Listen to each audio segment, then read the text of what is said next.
Let's revisit our top story. And President Uhuru Kenyatta has revived talks on the Building Bridges initiative, insisting it must happen one way or another. According to the president, the document contained extremely beneficial proposals to Kenyans that he would not want to see go down the drain, expounding that the will of the people, by virtue of the numbers that appended their signatures in support, cannot be subverted by the judiciary.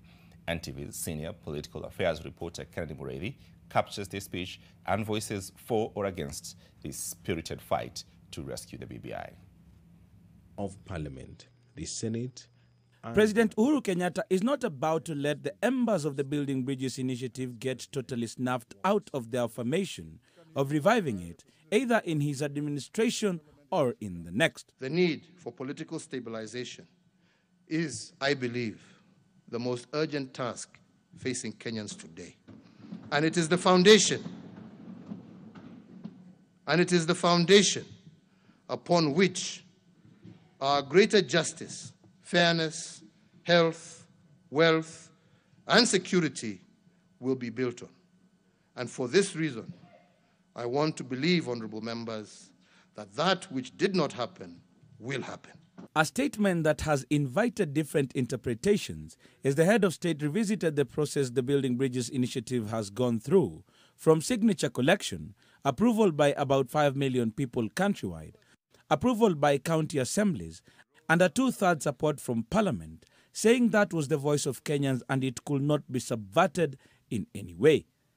This statement pointing to the fact that he was ready to go the long haul to fight for the initiative's revival. Our country has been in a constitutional moment since 2017. The only question is, what should we do with this constitutional moment? If we do not embrace it, how will it return to punish our nation? And if we embrace it, who are the winners and losers of that moment?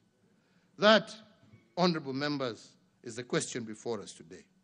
The president noting that he does not envision a situation where the country would go into the next elections embroiled in the kind of politics associated with past elections, which he described as toxic.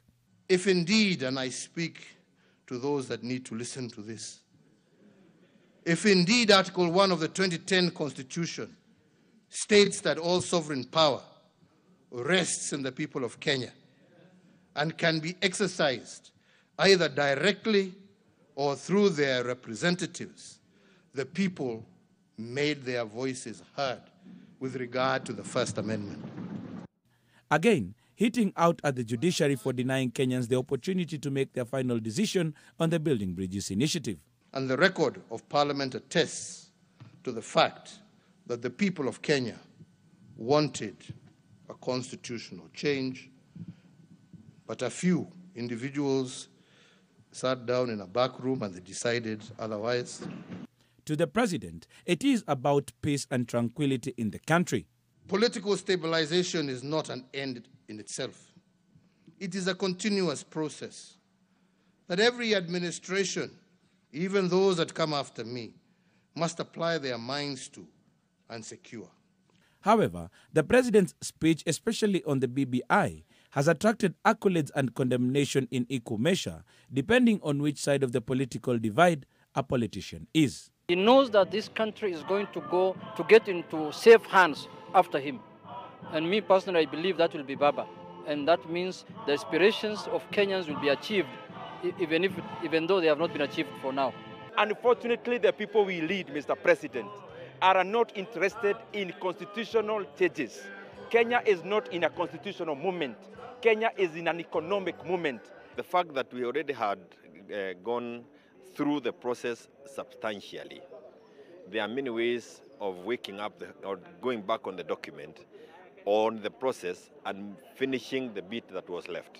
There was that moving the percentage of money that goes to the county from 15% to 35%. We lost that opportunity. He meant that once we win the elections, the group, the side that is progressive, the progressive formation wins the elections, then they can bring into place these changes that were envisaged under the BBI framework. Ideas that were contained in the BBI will be revived and it shall come to pass. What the president has done today is to talk what is in the minds of very many people in the country. That really this was a process that was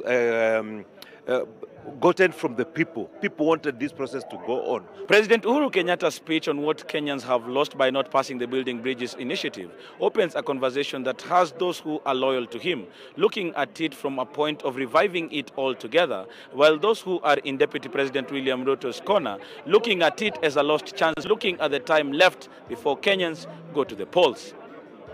Kennedy Mureithi, NTV at Parliament Buildings.